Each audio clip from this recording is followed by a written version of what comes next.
kalau apa yang kita kerjakan ini ada unsur keberkahan di sana atau mungkin gaji yang kita terima ini berberkah atau tidak berberkah. Mohon izin penjelasannya Ustaz Syam. Baik, bismillahirrahmanirrahim. Tabi guruku Pak Kiai, Ustaz Maulana, Mas Fadli serta guru-guru kami yang dimuliakan Allah Subhanahu wa taala. Maka subhanallah, Allah Subhanahu wa taala berfirman dalam Al-Qur'an, ba'da naqul a'udzubillahi minasyaitonir rajim. Ya ayyuhar rusul kulu minat thayyibati wa'malu salihan. Wahai para rasul, kata Allah Subhanahu wa taala, wahai rasul, makanlah daripada sesuatu yang baik. Artinya uang yang kita dapatkan, gaji yang kita dapatkan dari yang halal, yang kita masukkan ke dalam perut kita yang halal, tidak ada unsur keharaman di dalamnya. Wow, zatnya halal, daging ayam memang bukan daging yang dilarang, tapi uang mendapatkannya itu adalah uang yang haram, berarti haram juga. Kenapa? Wa'malu sholihah, dan kerjakanlah amal soleh. Berarti kalau mau tahu ciri yang pertama, gaji yang berberkah itu membuat kita lebih mudah beramal soleh. Gaji yang kita dapatkan atau uang yang kita dapatkan, penghasilan yang kita dapatkan membuat kita lebih mudah untuk beramal soleh.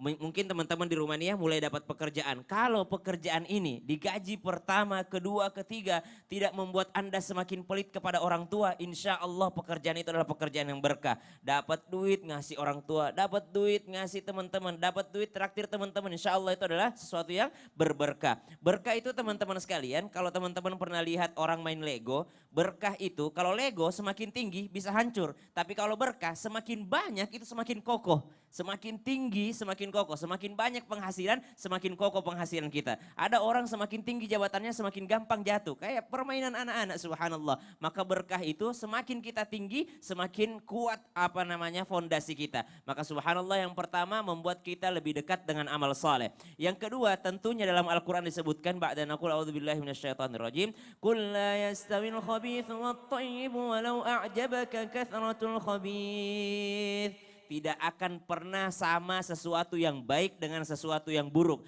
Pasti ada perasaan nyaman dan tidak nyaman di dalam hati kita. Apalagi kita mengaku orang yang beriman. Ketika mengkonsumsi sesuatu yang haram, kita tahu pekerjaan ini adalah pekerjaan yang menzalimi orang lain. Saya banyak sekali ketemu dengan orang-orang yang resign dari pekerjaannya. Kenapa? Karena dia merasa tidak tenang. Ini sistemnya zalim Ustaz. Kenapa saya keluar? Saya tahu bahwa ini sangat zalim kepada masyarakat. Ini zalim kepada orang lain. Saya merasa bahwa saya telah menipu orang lain. Maka subhanallah tidak akan pernah rasanya nyaman ketika mengkonsumsi sesuatu yang tidak halal atau sesuatu yang tidak berberkah. Yang ketiga, tadi cirinya sudah disebutkan oleh Mas Fadli, bahwasanya sesuatu yang sedikit tapi ternyata bernilai banyak. Ada sesuatu yang banyak bernilai sedikit. Gimana itu? Banyak penghasilannya tapi banyak juga penyakitnya. Subhanallah. Tapi belum tentu orang yang diuji dengan sakit berarti tidak berkah. Ada juga orang diuji dengan sakit, Allah menginginkan dia lebih dekat dengan Allah dengan penyakitnya. Masya Allah. Gitu. Jadi kita bekerja kalau bisa tempat yang benar-benar baik, Betul. hasilnya juga baik. Betul. Itu baru bisa mendapatkan keberkahan. Betul. Jangan pernah berharap kita bekerja di tempat yang nggak baik,